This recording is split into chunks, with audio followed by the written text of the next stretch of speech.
The announcement coming not long after UN Chief Antonio Guterres demanded that the Syria ceasefire resolution that the Security Council adopted unanimously over the weekend take effect immediately. Now, activists say that at least 10 people have been killed in Eastern Ghouta this Monday, more than 500 in the past week, as government bombs rain down on the rebel-held area. Let's go to Moscow now and speak to our correspondent, Thomas Lowe. Thomas, what more can you tell us about the humanitarian pause ordered by President Putin? Well, it's going to take place starting tomorrow. The humanitarian corridors will be put in place from Eastern Ghouta to surrounding areas. It's going to happen between the hours of 9 a.m. when it starts and 2 p.m. when it finishes. The point, the defence minister said, Sergei Shoigu, is to get aid in and to get people who want to leave out of Eastern Ghouta. It should be noted this is not a full ceasefire. It's not. It doesn't touch other aspects of Syria, as the resolution that was passed by the UN Security Council late on Saturday demanded.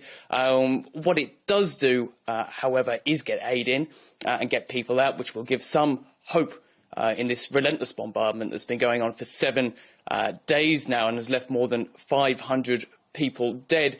It shows that despite this UN resolution, Russia is continuing to act on the ground in Syria as it sees fit. We had hints of what Russia was going to decide, this idea of humanitarian pauses, before the resolution was passed by the UN, when Russia's ambassador to the UN said that a ceasefire, putting a ceasefire in place over the short term would be very difficult, that it's a long and complex process, and that it would be better to work for humanitarian pauses over the 30-day period as stipulated in the resolution. So, Thomas, the reason we're talking then about pauses in the fighting and not a complete end to the fighting is because of the wording of the resolution.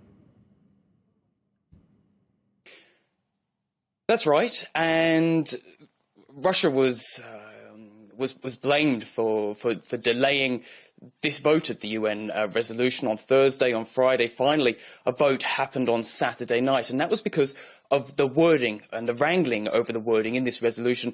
2 points here. The first is when the ceasefire was going to be come into effect. After the vote, the initial text said 72 hours.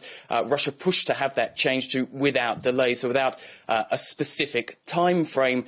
This bombardment, however, is largely continuing its thought because of the terrorists, in inverted commas, that are referred to on the ground in Eastern Ghouta. Russia, as Sergei Lavrov, Russia's foreign minister, said previously, was pushing not only for terrorist groups linked to al-Qaeda to be included in the text, but also other groups, opposition groups that were linked to those groups in Eastern Ghouta. And it's thought that that's really given a carte blanche to the Syrian government, the regime, to keep the bombardment going despite the resolution being adopted, and even attempt to launch ground assaults on Eastern Ghouta yesterday.